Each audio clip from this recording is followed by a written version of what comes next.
Na Allah subhanahu wa ta'ala akituletea hizi Ramadhani hizi ni bonus baada ya kuona tuna kungwao nyingi tujaze, lakini ni kama muda au ni kipindi cha kukaa watu kabini baada ya kuwa mbele yao kuna mechi kali nao wasubiri. Hivi leo Simba anacheza au kesho? Jana kacheza? Kweli mmefunga mji hata Simba inacheza. Inacheza Chamanzi Cairo. Wanaingia katika mechi ile Simba hivi kibubusa bubusa. Walikaa kambini. Walikaa kwa matayarisho ya mechi ngumu ya kufuzu kuingia nusu finali. Mungu awajalie.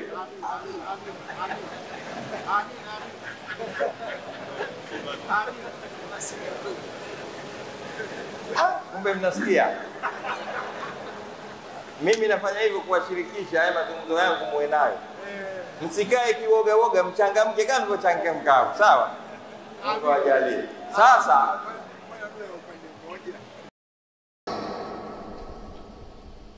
alhamdulillah wassalatu wassalamu ala rasulillah wa ala alihi wa ashabihi ajma'in, amma ba'd.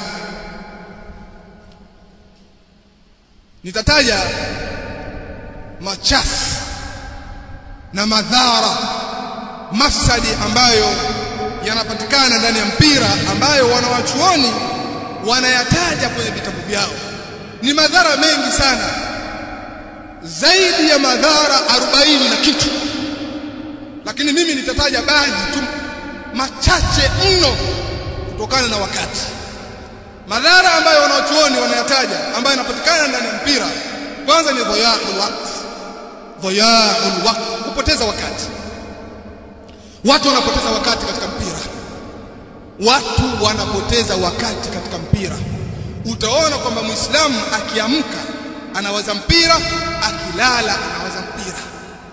Muda wake mwingi anatumia katika kuufikiria mpira na kuzungumzia mpira. Atapoteza muda katika kufuatilia mpira na kuwafuatilia wachezaji. Mchezaji fulani ana umri wa miaka fulani, kasoma sehemu fulani, shule fulani, mahala fulani, timu yake ya kwanza kucheza au kuchezea alichezea timu fulani na sasa hivi yuko timu fulani. Atafuatilia mpaka mazoezi yake anayofanya kila siku, namna anavyokula, anavyovaa, mpaka mshahara anaolipwa ataufuatilia, na atakaa katika maskani na kwenye vijiwe na kuutaja mshahara huo na kuusifu na kumsifu yule mtu. Ile si mchezo, anachukua pesa kubwa. Yule ana pesa bwana, yule analipwa mshahara mkubwa. Ndio sasa huo mshahara unakusaidia nini? Wewe unamaliza muda wako, unapoteza muda wako kumfuatilia mtu aina hii, kufuatilia mshahara wa mtu ambao haukuhusu. Uchukue hata shilingi 100 katika mshahara wake. Ya nini kupoteza muda? Kazi kubadilisha maskani tu, umetoka hapa umekwenda pale, unamaliza muda kumzungumzia mchezaji ambaye hakusaidii chochote. Unamaliza muda kupoteza muda wako katika kujadili mshahara wa mchezaji ambao hakusaidii chochote, na huo mshahara wala hakusaidii chochote. Ukitoka hapo na kwenda kuminyana na miogo yako au dona na uone sasa faida yako. Halafu unaona mtu sampuli kama hii anapoteza muda katika mambo haya ya kijinga, hana uwezo wa kukaa darasani akasoma dini yake, akamsoma Allah, akamtambua Allah, akamsoma Mtume Muhammad sallallahu alaihi wa alihi wasallam, akamtambua mtume. Utakuta anazeheka kwenye mipira, lakini hakuna chochote anachokijua katika dini ya Allah. Mjinga anamaliza muda katika mambo ambayo hayana faida. Kwa madhara yanayopatikana katika mpira ni dhayaul waqti, kupoteza wakati. Alwaqtu aghla min almali, kama anavyosema Ibn Taymiyyah, wakati ni ghali kuliko mali. Alwaqtu aghla min almali, wakati ni thamani kuliko mali, kwa sababu mali inapatikana ndani ya wakati, lakini wakati haupatikani ndani ya mali. Atashabbuh bil kuffar wa ta'dhimu ahli al-fisq. Madhara mengine yanayopatikana katika mpira ni kujifananisha na makafiri. na kuwaadhimisha waovu. Na hilo lipo wazi, wewe waangalie vijana tu na waangalie watoto namna wanavyonyoa, namna wanavyovaa. Atanyoa kama vile alivyonyoa mchezaji fulani, na atavaa kama vile anavyovaa mchezaji fulani, atatembea kama vile anavyotembea mchezaji fulani. Namna watu walivyoathirika. Bali katika mahala kuna baadhi ya Waislamu watoto wao wamewaita majina ya wachezaji, wakawabandika watoto wao majina ya wachezaji makafiri wa Ulaya huko. Lakini kwa sababu ya kuadhimisha wachezaji na kuwapenda wachezaji, anaona sasa achukua majina ya wachezaji makafiri awaite watoto wake.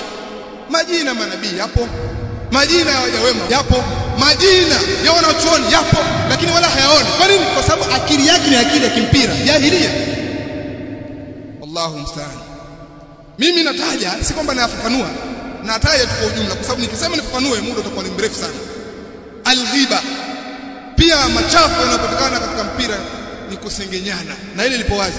Simba wakikaa, watu wa Simba wakikaa kwenye maskani zao, wanawasengenya watu wa Yanga, na watu wa Yanga hivyo hivyo, hakuna losalimika katika wao, wote ni waovu, wote ni waovu katika hilo. Hawa wanawasengenya wale, wale wanawasengenya hawa, hawa wanawatukana wale, wale wanawatukana hawa. Huo ndio kweli. Alhubbu walbughdhu lighairi llah, kupenda na kuchukia si kwa ajili ya Allah. Imefikia mahala watu wanapendana kwa sababu ya utimu na wanachukiana kwa sababu ya utimu. Kuna baadhi ya miji imefikia mahala Muislamu amenasa, ana shida, amekwenda kwa Muislamu mwenzie, anataka msaada, akopeshwe pesa ili imsaidie tatizo lake. Muislamu mwenzie anamnyima kwa sababu yupo timu pinzani. Si Simba yule, si Simba, si mwenzangu yule. Uislamu nake hauna nafasi. Uislamu kipindi hicho hauna nafasi kwake. Uislamu kitu chenye nafasi kwake ni utimu, ni Simba au Yanga. Inafikia mahala Waislamu wanakuwa sampuli hiyo kweli, wanakuwa hivyo. Yani mtu anampenda kwa sababu ya timu na anamchukia kwa sababu ya timu. Hampendi mtu kwa sababu ya Allah na hamchukii mtu kwa sababu ya Allah. Waislamu hali hii mbaya, tutakwenda mpaka wapi? Mpira ndio kupelekea hivyo. Huu ni mtihani wallahi, huu ni mtihani, huu ni mtihani. Imefikia mahala mpaka watu wameachana kwenye ndoa zao. Mke Yanga, mume Simba. Mke Yanga, mke yupo Yanga na mume yupo Simba. Sasa siku zote watu wapinzani kwenye timu lazima wataniane na watambiane. Sijui hiyo siku Yanga ikashinda, Simba ikafungwa. Mwanamke sasa akaja kifua mbele, kashinda, akataka sasa mtambie mmewe, amtanie mmewe, akamtamnia maneno mbalimbali. Mume akakasirika, akampa talaka. Mume akakasirika, akampa talaka. Sababu ya ndoa kukatika, sababu ya ndoa kuvunjika nini? Mpira. Huu ni ujinga, na Waislamu wamefikia hapa. Si makafiri hawa ninaozungumza, na ni Waislamu. Hawa ni Waislamu. Alqital wasibab, kupigana na kutukanana, kama nilivyozungumza mwanzo. Watu kwenye mpira wanatukanana, watu kwenye mpira wanapigana mpaka watu wanamena kwenye mpira. Sababu ni mpira, si kwamba dini, sababu ni mpira. Watu wanapigana, wanaumizana kwa sababu ni mpira. Muislamu anampiga Muislamu mwenzie, Muislamu anamtukana Muislamu mwenzie kwa sababu ya mpira. Asihir, lakini pia uchawi. Kwenye mpira kuna uchawi, hasa wale ambao wachezaji na wale ambao wanadhamini zile timu. Hawa ndio ambao wanahusika sana katika mambo ya uchawi. Bali hata hizi timu za kawaida hizi, pango pakavu tia mchuzi hizi, ambazo hazilipi, hazina chochote, pia wakienda kucheza pia nao pia waroga. Wanakwenda wanatafuta mganga wao, tunataka tushinde bwana, tuwapige 2 bila. Tunataka tushinde, tuwapige 2 bila. Tufanyie mipango. Basi wanatoa pesa zao zinakwenda bure na kufungwa. Ujinga tu, pumbavu. wanafanya uchawi, warogewa. Na ili kwa wazi kila anayejua mpira kwamba uchawi ni sehemu fulani ya mpira, bali wanaitikadi kwamba kushinda ni uchawi uniki. Hilo lipo wazi. As-sukhuria wal-istihza, kufanyiana maskhara na kubezana ndio sehemu ya mpira. Hawa wanawafanyia maskhara wale, wanawabeza wale, wanawakashifu wale, na hawa wanawakashifu wale. Sehemu ya mpira hiyo. Haya yote kisheria ni haramu, hayafai, yamekatazwa na Uislamu, yamekatazwa na Allah, kadhalika yamekatazwa na Mtume Muhammad sallallahu alaihi wa alihi wasallam. At-tanabus bil alqab, kuchafuana kwa kupeana lakabu mbaya, kupeana majina mabaya, mara si wale koporo, mara si wale si vikorokoro, wao wenyewe wanachafuana mpaka unasikia maneno ya ajabu. Wale Simba ni wanawake tu, na Simba kikaa nasema Yanga ni wanawake tu. Utakuta kijana anazungumza kwamba Simba wanawake tu au Yanga ni wanawake, lakini baba yake na kaka yake ndio washabiki wakubwa wa timu pinzani yake. Kasahau kwamba kule anakusema wale ni wanawake, kuna kaka yake na baba yake. Kwa wote wale wanakuwa ni mademu tu kwa sababu ya mpira. Akili wapi? Nauliza akili wapi? Wallahu musta'an. Tambihi tu kwamba mpira unaozungumza hapa ni mpira maarufu. Mpira unaozungumza hapa ni mpira maarufu ambao wanaochuoni wanaharamisha. Mpira huu hapa wa Simba na Yanga na vilabu vya nje, mpira ambao ndani yake kuna kamari, kuna kutukanana, kubezana, uchawi, kufanyana uadui, ndio mpira ambao unaozungumzwa hapa. Kama watu wataamua ni sehemu fulani ya mazoezi, kama watu wataamua ni sehemu fulani ya mazoezi, hakuna uhizibia, hakuna watu kucheza uchi, hakuna utimu, watu wamekusanyana labda saa 2 au saa 3 wanakwenda uwanjani kufanya mazoezi, muda wa swala wanawahi swala kama kawaida, muda wa darasa wanaendelea darasa zao, wanafanya ni sehemu fulani ya mazoezi. Mpira huu utakuwa ni halali, mpira huu utakuwa ni halali na si haramu. Huu mpira huu ni tofauti na huu unaozungumza hapa. Kwa watu sio kuchanganya, tofauti kabisa na mpira wa Simba na Yanga, wa Manchester United au Liverpool na vyama vingine ambavyo ninyi mnavifahamu, ni tofauti. Huu hapa ni haramu. Huu wa Simba na Yanga ni haramu, ndio ambao unawafanya watu wengi wawe mbali na dhikri ya Allah, watu wengi waoze kwa sababu ya mpira. Wewe angalia tu jamii uliokuwa nayo, utajua madhara ya mpira. Wallahu a'lam. Sallallahu ala nabiyina Muhammad wa sallam. Waislamu hivi leo tunajikuta tunaingia katika mambo ambayo yanatufanya wakati mwingine unaweza ukamchukia mtu si kwa ajili ya Allah au ukampenda mtu si kwa ajili ya Allah. Katika jambo ambalo limetuingiza katika mtihani mkubwa ni ushabiki wa mipira. Nasikia joto kwa nje huko, joto hilo katika mambo ambayo wakati mwingine natutoa katika hili alwala walbara, ambao ni msingi mama katika masala ya kumpenda mtu kwa ajili ya Allah, ukamchukia mtu kwa ajili ya Allah. Wakati mwingine mtu unaweza kumchukia mchezaji, si ndio, Muislamu, lakini ukamchukia tu kwa sababu hayuko katika nini, hayuko katika timu yako, huo sio katika fariki yako, ukamchukia. Bali wakati mwingine inapatikana dharau, sukhuria, ukamdharau Muislamu wenzako au ukamdharau mwanadamu, ambayo ni jambo limekatazwa kabisa katika dini, ukamdharau kwa sababu sio timu yako. Bali wakati mwingine unaweza kumpenda mtu kafiri, mushrik, lakini kwa sababu yuko katika timu yako na amefunga goli. Huu msingi huu katika haya mapenzi ya mpira, watu wengi sana hawako makini kabisa. Chunguzeni hilo, mtaliona namna gani Waislamu. Na hivi leo inawezekana swala magharibi imeswaliwa huko kwenye fujo huko, watu imewapita swala ya magharibi kwa jamaa, na inawezekana hata mtu asiswali, inawezekana kafungwa au kashinda, furaha ikamzidia akasahau kuswali kabisa. Ukiuliza nini, ni masala ya mpira.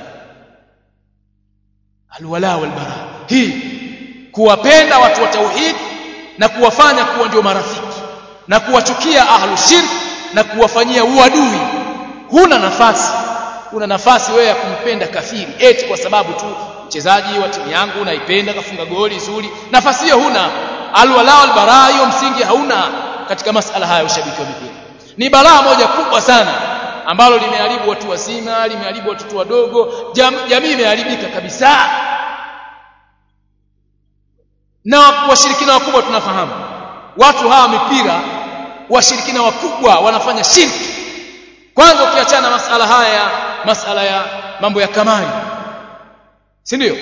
Kwani yale majezi yameandikwaje? Hizo jezi za wachezaji wa timu zetu, si kuna mbet, si ndio? Kuna sport pesa, ni nini? Si makampuni ya kamari? Si kamari hiyo?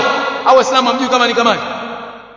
Kuna 10 bet, si kuna nini bet, zote ni kamari ambayo Allah subhanahu wa ta'ala kaikemea kamari. Innamal khamru wal maisir wal ansab wal azlam rijsun min amali shaytan. Muislamu anaweza kutakatinga hiyo jezi sport pesa mbet, ametinga jezi ya kamari ambayo Allah subhanahu wa ta'ala kakemea ndani ya Qur'an.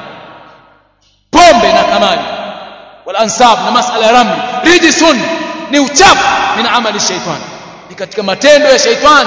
Na shaytani anataka ayuki bainakumul adawa wal baghdha. Angalieni katika mipira uadui na chuki zinazopatikana baina ya fariki mbili, baina ya timu mbili, timu hii na timu hii. Hamjasikia nyinyi watu wameuana, mtu ima na mtoto wake, ima mtu na mke wake, wameuana kwa sababu ya ushabiki wa mipira. Aina alwala wal bara, hii ambayo tunasoma hapa, mambo ya msingi kabisa. Watu watakaa darasani wakasoma misingi hii ya maana kabisa, ili wafanya waje hapa duniani kwa ajili ya misingi kama hii. Watu wameshabikia mipira. Unaweza kumtukana mchezaji fulani, ndugu yako Muislamu, unamtukana, wakati mwingine unamsengenya, ukambeza na ukamfanyia sukhuria, ukamdharau kwa sababu tu hayuko katika timu yake. Ana haki yule ya kupendwa kwa sababu tu ni Muislamu. Haki hiyo tunaivunjilia mbali kabisa katika misingi, katika ushabiki wa mipira. Bali ushakwa wale washabiki wale wa mipira wale wengi, kanujumi samai adadan, kama vile mbingu, kama vile nyota mbinguni kwa idadi, ni wengi. Bali watoto wadogo pia ndio wameingia, ndio usiseme watu wadogo wameingia huko, huambii kitu. Sikia mambo humo, Waislamu kibao humo, magharibi imewapita hivi humo, na hao timu nyingine si timu gani imefungwa, ni balaa tu. Watu wanaweza kuta simu nyingine wameuana kwa sababu. Bali wakati mwingine, kuna mwaka jana, si ilikuwa ni mwaka huu, kuna mtu alikufa katika kibanda hicho cha kuangalia mipira. Goli limeingia akaanguka, ndio kwa heri, mwingine si Mwanza huko. Mambo hayo Waislamu, hakuna alwala wal bara kabisa. Shirki ndio hivyo, mapombe, sababu wadhamini wakubwa wa hii michezo ni makampuni hayo kamari na makampuni ya mapombe, bali mabenki ambayo yanafanya muamala wa riba. Ligi kuu ya Tanzania wadhamini si wanafahamika? Si wanafahamika au nyama wajui? Basi takuwa masalafu mashallah. Ni benki ambayo inafanya muamala ya kiriba, ndio wadhamini wakubwa ambao wao ndio wanatoa pesa katika hivi vilabu vya kuandaa mashindano, kuandaa ile kombe na upiganiwa, ni haya makampuni. Kwa utakuta yani hayepukiki madhambi. Kuna shiriki kama hivyo, kuna kamari kama hivyo, kuna mapombe kama hivyo, kuna mabaraka kama hivyo, lakini pia uvaaji wanavyovaa uchi. Wewe umekaa unaangalia watu wakubwa kwa uchi kabisa. Lakini pia wanachuona wanazungumza kuhusiana na mchezaji ambaye kazi yake ndio hiyo, anapata pesa kwa ajili ya kazi hiyo. Kuna maneno mengi ya kina Sheikh Fauzani hafidhahullah na ulama wengine kina Ibn Uthaymeen na wengine wengi, wale waliokufa na waliokuwa hai. Sema hiyo kazi aachane nayo, afanye kazi nyingine. Fanya kazi nyingine, kazi ni nyingi. Tumefahamiana? Kwa sababu katika ushiriki wa haya mambo ni mengi yanapita. Imamu, nakumbuka siku moja tuko Tanga, ikaletwa story, ilikuwa hai kabisa. Na huyo kipindi hicho huyo mtu anasimuliwa yupo. Yeye alikuwa ni mshabiki mkubwa sana wa ile timu ya Coastal Union. Alikuwa ni mshabiki mkubwa sana mpaka akafikia akajitolea. Si ndio? Akajitolea. Moja katika masharti ambayo waliopewa na waganga kwamba apatikane mtu mmoja akafukiwe kule bichi, yani afukiwe mpaka hii shingo ndio iwe juu, lakini mwili wako wote afukiwe. Alama hizo za kusema bana, mkifanya hivyo basi ni alama za kushinda. Basi yule mtu bana akafikia maji, alikuwa wanasema ujana kupa, yalikuwa amefanyaje huko, yalikuwa amekwenda zake huko, si ndio kufanyaje kupwa huku. Timu mechi imekwenda, wakafungwa, kwa hiyo wakamsahau yule jamaa, alisahauliwa. Sasa maji anakuja pap kutoka hawezi, yanakuja tu, yanakuja yale, yakija hajui kama huyu amewekwa hapa kwa ajili ya kafara. Maji yako katika mwendo wake wa kawaida, anakuja kukumbukwa baadaye sana, shapiga vikombe vingi, ashakunywa maji, wakaenda wakamchomoa, lakini alikuwa hai yule mtu. Alhamdulillah, baadaye akamtua sunna, akaachana na mambo hayo kabisa. Namjua kabisa kwa jina, mambo ya ushabiki. Chief hivi nakwambia, ishingo ndio kabaki hivi, piga maji wake hawezi kufanya hivi, hamna namna, maji yanakuja pap, yanakwenda. Mambo ya mipira. Baada wakati mwingine unapewa sharti umshone paka yale macho yake, uyashone na usi paka, utamweza wewe? Si kama chuyu ashone ule, ni ushone yale macho yake, uyashone masharti hayo ili mpate goli. Au wakati mwingine ukamfukia yule paka katikati ya uwanja usiku. Watu wachawi. Bali nakumbuka siku zamani huko, kuna mtu mmoja golikipa alifunga sio vidude gani sehemu za siri, kwenda vikabana vile, mtu alianguka golini. Una nini wewe? Anaashiria sehemu, anaashiria hivi kwenda kufunguliwa, ndo akapata kupumua. Mambo ya mipira. Ushirikina hauchezi mbali. Kwa ushirikina, kamari, pombe, watu ndio wametekwa sana katika mambo